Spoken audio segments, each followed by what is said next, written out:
दोस्तों आज की इस वीडियो में आपको बताना चाहता हूं कि आप में से ऐसे के विद्यार्थी है जो दिसंबर में एग्ज़ाम देना चाहते हैं। जी दोस्तों, यहाँ पे हमारा पर इग्नू तरफ से हमारा पर एग्ज़ाम फ़ीस को लेकर यहाँ पे हमारा काम शुरू हो चुका है कि आप अपना अपना एग्ज़ाम फ़ीस जमा कर सकते हैं दिसंबर 2020 एग्ज़ाम के लिए।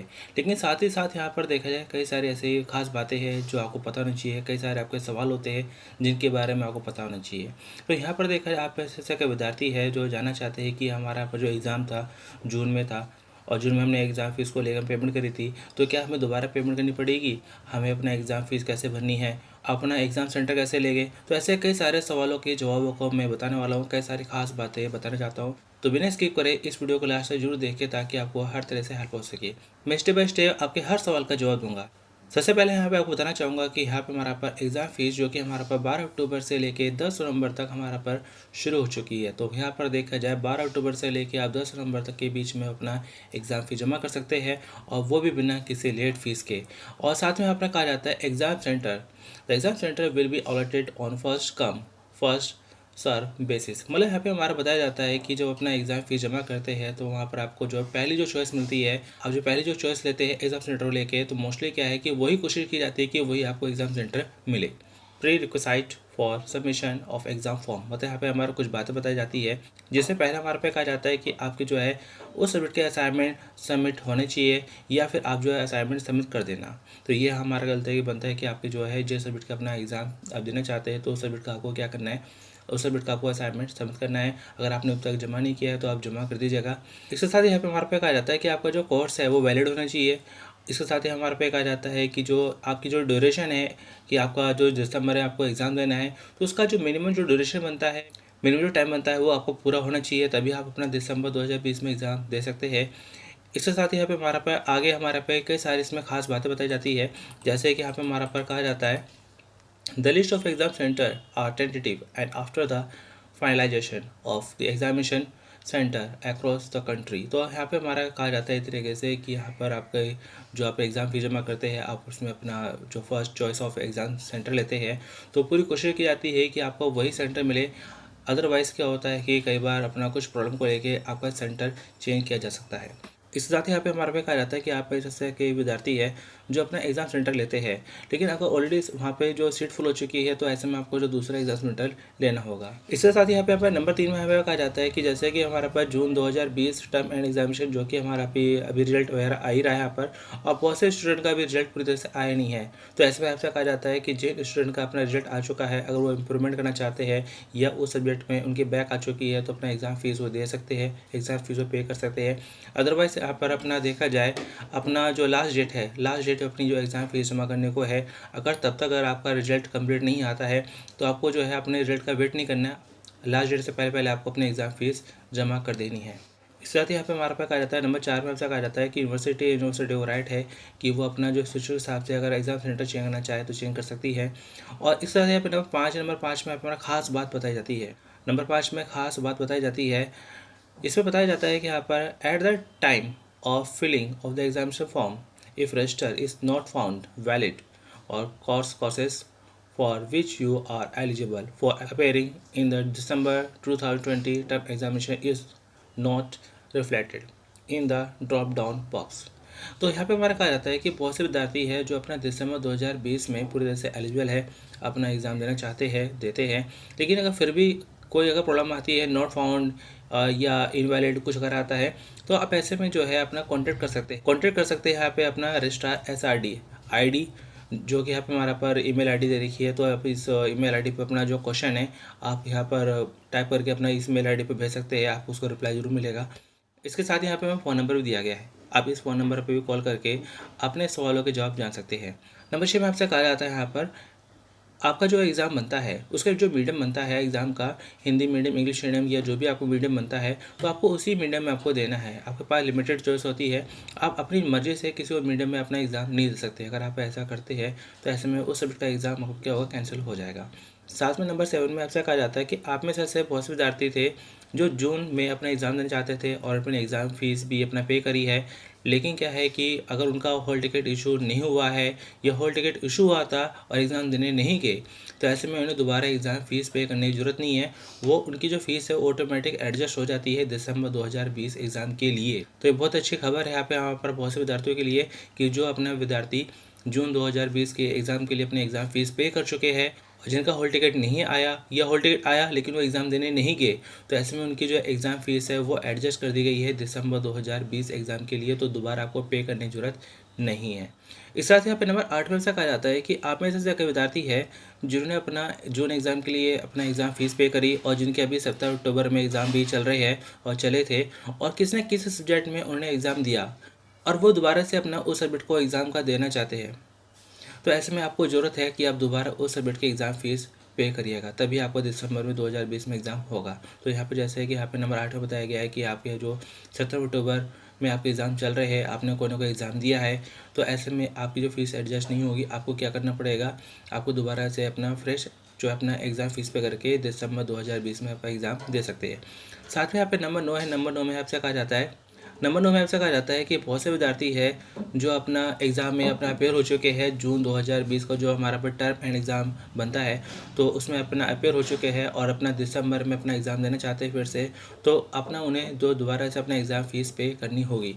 इस साथ यहाँ पे नंबर 10 है, नंबर 10 में आपसे कहा जाता है, नंबर 10 में आपसे कहा जाता है कि आप में से बहुत से विद्यार्थी थे जिन्होंने अपना जून 2020 के लिए एग्ज़ाम के लिए अपना एग्ज़ाम फ़ीस पे करी, लेकिन अब वो चाहते हैं कि उनका एग्ज़ाम सेंटर चेंज हो जाए। तो ऐसे में आपको जो है आपको दोबारा अपना पेमेंट करने की ज़रूरत नहीं है। आप जो है दोबारा से लॉगिन होकर उसमें अपना चेंज करना चाहे तो चेंज करने को आपको वहाँ पे ऑप्शन मिल जाएगा।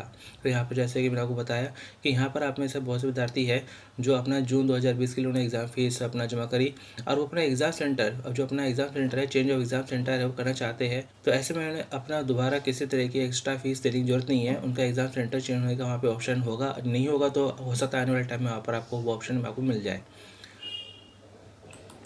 इस तरह से यहाँ पे हमारे पे कहा जाता है process of exam form submission, कि हमारा पास एग्ज़ाम फॉर्म है तो उसको लेके हमें कुछ बातें बताई गई है। सबसे पहले से बताया गया है कि जो अपना एग्ज़ाम फ़ीस के लिए अपना फॉर्म भरते हैं तो उसमें आपको जो है पूरा ध्यान अपना रखना अच्छे से उसमें कि आप में कोई गलती वगैरह ना करें, क्योंकि एक बार अगर आपने उसमें अपना सबमिशन ओके कर दिया, पेमेंट वगैरह कर दी, तो उसके बाद आपको जो है चेंजेस करने का उसमें शायद मौका आपको नहीं मिलेगा। इसके साथ यहाँ पे आपको कहा जाता है कि जब अपना एग्ज़ाम फीस जमा करते हैं तो यहाँ पर आपको ऑप्शन मिल जाता है कि आप अपना कहाँ किस जगह पर किस एग्ज़ाम सेंटर पर अपना एग्ज़ाम देना चाहते हैं, तो वो भी आपको जो है अपना रीजनल वाइज आपको अपना सही तरीके से आपको लेना है।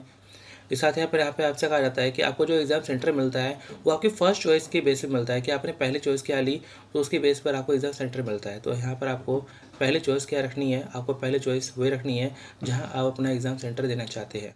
इसके साथ यहाँ पर देखा जाए एक खास ज़रूरी बात इसमें बताई जाती है। क्या बात बताई जाती है, in case date and time of the exam for 2 courses is same, however the courses are different year semester, it will not be considered as clash and no request this regard shall be entertained। मतलब यहाँ पे हमारा क्या बनता है, कई बार क्या होता है बहुत से स्टूडेंट होते हैं जिनके 2 या 2 से ज़्यादा सब्जेक्ट ऐसे होते हैं जिनका डेट और टाइम सेम होता है। तो ऐसे में क्या करना होता है, आपको किसी एक सब्जेक्ट का एग्ज़ाम देना होता है, बाकी को क्या करना होता है, छोड़ना होता है। तो यहाँ पर देखा जाए इस चीज़ को लेकर आपको डिसाइड करना होता है कि आप किस सब्जेक्ट का एग्ज़ाम देना चाहते हैं और बाकी को छोड़ना चाहते हैं। उसके बाद यहाँ पे हमारा पर कहा जाता है टाइम। तो यहाँ पे ऐसा कहा जाता है कि हमें सब बहुत से विद्यार्थी है जो बीडीपी स्टूडेंट है, बैचलर डिग्री प्रोग्राम स्टूडेंट है, तो उसमें होता है क्या है कि कुछ ग्रुप होते हैं सब्जेक्ट को लेकर, कुछ ग्रुप बनाए जाते हैं जिनका ग्रुप का यहाँ पर क्या बताया जाता है कि इनका जो सेम डे और सेम टाइम पर एग्ज़ाम होना है। तो एग्ज़ाम फीस भरते समय आप इस चीज़ को ध्यान में रखिएगा कि यहाँ पर जो है आपका जो सब्जेक्ट है आपके सब्जेक्ट को सेम डे ना पड़े। उसके साथ यहाँ पे आपसे कहा जाता है कि आपकी जो एग्ज़ाम फीस है वो आपकी क्या बनती है, थ्योरी की बनती है 150 रुपीज़ पर सब्जेक्ट। इसके साथ यहाँ पे प्रैक्टिकल और लैब का हमारा बनता है 150 पर सब्जेक्ट कोर्स। तो ये हमारा बनता है। इसके साथ यहाँ पे कहा जाता है कि आपका जो एग्ज़ाम फीस जमा करते हैं तो उसका पेमेंट मोड क्या बनता है, आप card, net banking, credit card, debit card, जो भी आप करना चाहे वो कर सकते हैं। इस साथ यहाँ पे कहा जाता है कि जब आप अपना पेमेंट वगैरह करते हैं तो पेमेंट करने से पहले आपको फाइनली आपको जो सब्जेक्ट आपने लिए है वो शो करेगा कि आपने कौन सा सब्जेक्ट लिया है और किन सब्जेक्ट की आपने एग्ज़ाम फीस पे कर रहे हैं।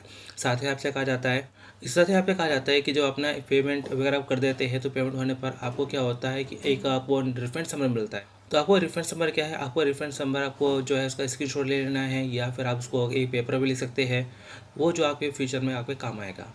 इस साथ यहाँ पे आपसे कहा जाता है, इसके साथ यहाँ पर एक खास ज़रूरी बात बताई जाती है कि जब अपना एग्ज़ाम फ़ीस को लेकर पेमेंट वगैरह करते हैं, तो यहाँ पर क्या होता है, कई बार आपके बैंक से जो है अपना पेमेंट कट जाती है, लेकिन यहाँ पर सबमिट नहीं होती है। तो ऐसे में जो है आपको 3 दिन तक, यानी कि 72 घंटे तक वेट करना है।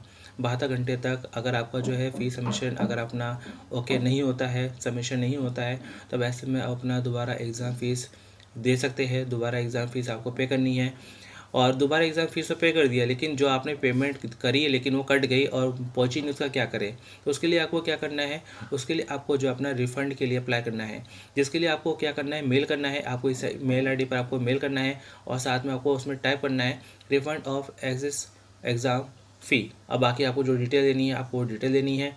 साथ में आपसे कहा जाता है कि आपका जो डेट शीट है, वो डेट शीट अभी तक आई नहीं है, लेकिन जल्दी हमारे यहाँ पर डेट शीट आने वाली है इग्नू की वेबसाइट पर। तो आप डेट शीट को जरूर देखिएगा। डेट शीट को देखने के बाद ही आप अगर एग्ज़ाम फ़ीस अगर पे करते हैं तो वो ज़्यादा आपके लिए अच्छा रहेगा। Click here to view list of examination center, मतलब यहाँ पे हमारा बनता है जब अपना एग्ज़ाम फ़ीस पे करते हैं तो वहाँ पर आपको अपना एग्ज़ाम सेंटर लेना होता है। तो यहाँ पर एग्ज़ाम सेंटर लेने का तरीका क्या होता है, जैसे मैं इस पर क्लिक करूँ तो यहाँ पर हम अपना देखते हैं कि आपको सबसे पहले अपना जो ओरिजिनल आपका बनता है आपको वो लेना है। जैसे कि मेरा यहाँ पर बनता है दिल्ली बनता है, फिर दिल्ली में आप कहाँ रहते हैं, किस हिसाब से रहते हैं, आपको लिखना है। जैसे यहाँ पर मैं लिखना चाहूँ साउथ दिल्ली, तो यहाँ पर आपको सबमिट करना है। सबमिट करने के बाद आपको जो है आपके जो भी एग्ज़ाम सेंटर है आपको शो करेंगे, आप उनमें से अपनी चॉइस के हिसाब से अपना एग्ज़ाम सेंटर ले सकते हैं। और उसके साथ ही यहाँ पे हमारे पर देखा जाए आगे इसमें हमारा बताया जाता है, इसके साथ यहाँ पर आपको बताता है इश्यू ऑफ हॉल टिकट। तो यहाँ पर आपको हॉल टिकट के बारे में बताया जाता है कि हॉल टिकट के बारे में आपको बताया जाता है कि जब आपका एग्ज़ाम होगा तो एग्ज़ाम से लगभग एक हफ्ता पहले, यानी कि 7 दिन पहले आपको जो है अपना हॉल टिकट वगैरह आपको इशू कर दिया जाएगा। और साथ में यहाँ पर आपको कहा जाता है कि आपको जो अपना उसका जो हॉल टिकट का प्रिंट आउट है आपको उसको निकाल लेना है। और जब अपना एग्ज़ाम देने जाते हैं तो आपसे कहा जाता है कि आपके पास जो इग्नू का आईडी कार्ड होना चाहिए, और साथ में आपके पास हॉल टिकट होना चाहिए। ये दो चीज़ें होना आपके पास बहुत ज़रूरी है एग्ज़ाम देने के लिए। इसके बाद यहाँ पे हमारा कहा जाता है यूजिंग अनफेयर मीन्स, यानी कि यूएफएम केस, यानी कि वो हमारे केस होते हैं जो चीटिंग केस होते हैं। तो फिलहाल मैं इसके बारे में आपको ज़्यादा बताऊंगा नहीं कि आप में से के विद्यार्थी है जो अपना कोई ना कोई गैजेट है, पेपर है, या कोई ना कोई नकल का सामान है ले जाते हैं, पकड़ जाते हैं, तो ऐसे में उनके ऊपर जो है चीटिंग केस बनता है। तो ये मैं यहाँ पर पढ़ सकते हैं, बाकी मैं इसके बारे में ज़्यादा कुछ बताऊँगा नहीं। और उसके बाद यहाँ पर हमारा यहाँ पर आगे देखते हैं, तो यहाँ पर आपको सारी सारी यहाँ पे कंडीशन कैसे क्या बनती है, कैसे क्या सारी बातें बनती है, वो मैंने आपको यहाँ पे समझा दिया मैंने। और उसके बाद यहाँ पर आपको करना है क्या है, यहाँ पर आपको डिक्लेरेशन ओके करना है। डिक्लेरेशन लेकर आपको यहाँ पर proceed to fill online examination form, तो इस पर आपको क्या करना है, क्लिक करना है। तो यहाँ पर आपके सामने जो है एक फॉर्म खुल जाता है, जहाँ पर आपको करना क्या होता है कि आपको अपना जो प्रोग्राम कोड होता है, आपको प्रोग्राम कोड डालना पड़ता है बिना स्पेशल कैरेक्टर के। तो बिना स्पेशल कैरेक्टर के आपको अपना जो है प्रोग्राम कोड डालना पड़ता है। साथ में आपको यहाँ पर डालना होता है अपना रोल नंबर डालना होता है, और यहाँ पर आपको लेना होता है अपना सिलेक्ट एग्जामिनेशन सेंटर आपको लेना होता है। और आप यहाँ पर आपको करना क्या होता है, सबमिट करना होता है। सबमिट करने के बाद में मैं उसके ऊपर जो वीडियो है अपना अलग से बनाऊँगा। फिलहाल यहाँ पर मैं आपको इतना ही बताना चाहता हूँ कि आपके यहाँ पर कैसे क्या बातें बनती है। तो दोस्तों इसी तरह के अपडेट के लिए आप हमारे YouTube channel Sharma tech learning center को जरूर सब्सक्राइब करें, ताकि आपको समय समय पर कई सारे जो नोटिफिकेशन आपको मिलते रहे। तो चलो दोस्तों, मिलते हैं नेक्स्ट वीडियो में। Thanks for watching.